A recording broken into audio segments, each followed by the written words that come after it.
Good day everyone! Kamusta po ang lahat? Meron po tayo ulit babasahin para sabay-sabay po tayong ma-remind na God is always love us sa kabila ng ating paulit-ulit ng paggawa ng mali sa buhay. Mababasa po ito sa Book of Hoseas. Kung pamilya po kayo sa book na yon at sa kwento, ay maunawaan niyo po ang aking sasabihin. Unang magsalita ang Panginoon sa pamagitan ni Hoseas. Sinabi ng Panginoon kay Hoseas na mag-asawa siya ng babaeng bayaran at magkaroon ng mga anak. Inutos ng Panginoon ito upang ipakita ang tunay na pagmamahal ng Panginoon sa mga Israelita at sa panahon natin ngayon. Tulad ng babaeng bayaran, matindi ang pagtataksil ng mga Israelita at tulad din sa panahon natin ngayon. Ang iba paulit-ulit na gumagawa ng masama, at ang iba paulit-ulit na namumuhay sa kasamaan. Sinunod po ni Hoseas ang inutos ng Panginoon sa kanya na mag-asawa siya ng isang babaeng bayaran at si Gomer po yon.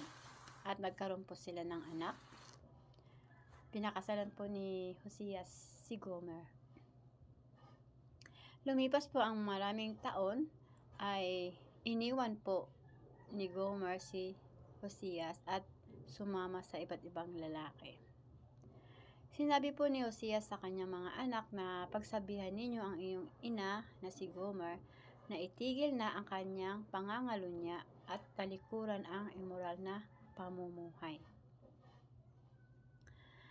Sa chapter 3 po, verse 1, mababasa natin doon, sinabi ng Panginoon kay Hoseas na puntahan mo ang iyong asawa si Gomer, ipakita mo muli ang iyong pagmamahal sa iyong asawa kahit na nangangalunya si Gomer.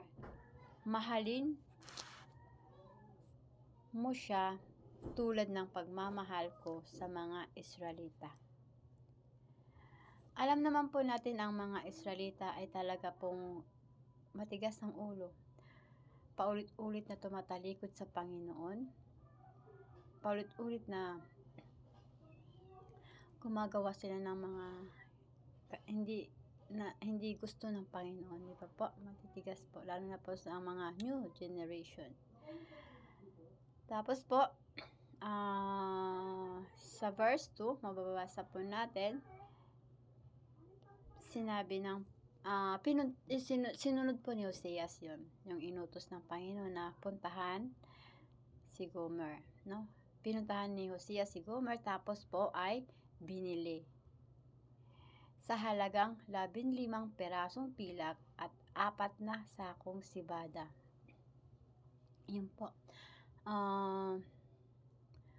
Tulad din po sa ating buhay, di ba po? We experience din po na meron tayong isang taong minahal, naging tapat tayo sa kanila, pero sila ay nagagawa nilang taksilan tayo, saktan. Tapos hihingi sila ng sorry. Siyempre patatawarin naman natin sila kasi siyempre mahal natin yun sila, di ba po? Tapos ayaw din natin masira ang ating family. Kaya naintindihan natin sila kung bakit nila yung nagagawa. Tapos lilipas din ng mga ilang gagawa sila ulit. No, paulit-ulit na lang nagagawin yun hanggang dumadating yung time na nauubos ang ating patient, pangunawa, at kahit yung pagmamahal natin sa kanila ay nawawala dahil sa paulit-ulit na tayong nasasaktan bilang tao po at nasa mundo tayo, di ba po? Pero ang Panginoon po ay hindi po nauubos ang patient niya. Hindi po siya nauubusan ng pagmamahal sa atin. Mahal na mahal po tayo ng Panginoon kahit po sa kabila ng ating mga paulit-ulit na pagkakamali. Ay nandyan lang po siya, nag-aantay sa atin na handa tayong magsisi ng buong puso at ma-realize na kung gaano tayo kamahal ng Panginoon. Di ba po? Tulad din po ni Gomer, di ba? Si Gomer ay binayaran ni Hoseas para po makuha siya ulit.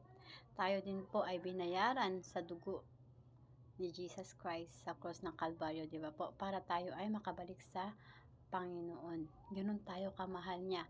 Kaya po, kung naiisip mo na wala nang nagmamahal sa'yo dito sa ibabaw ng mundo, ay wag mong kalimutan na God is always there for you, na mahal ka kahit ano at sino ka pa. Kahit ikaw na ang pinakamasamang tao sa mundo, mahal ka ng Panginoon. Hindi ka niya iniwan. Ma-realize mo sana sa kabila ng iyong mga nagawang kamalian, lagi kang safe, naliligtas ka dahil God is always with you. Mahal ka na pa. Nag-aantay siya na magsisi ka at masabi mo sa sarili mo na, Lord, thank you dahil mahal na mahal mo ako. Kaya huwag kang mawalan ng pag-asa dahil God never give up sa mga buhay natin, sa buhay mo. God is always there for you sa buhay ko. Diba? Basta manampalataya ka lang at magtiwala sa Kanya. Never Kanyang iiwan. Yun lang po, and thank you for watching.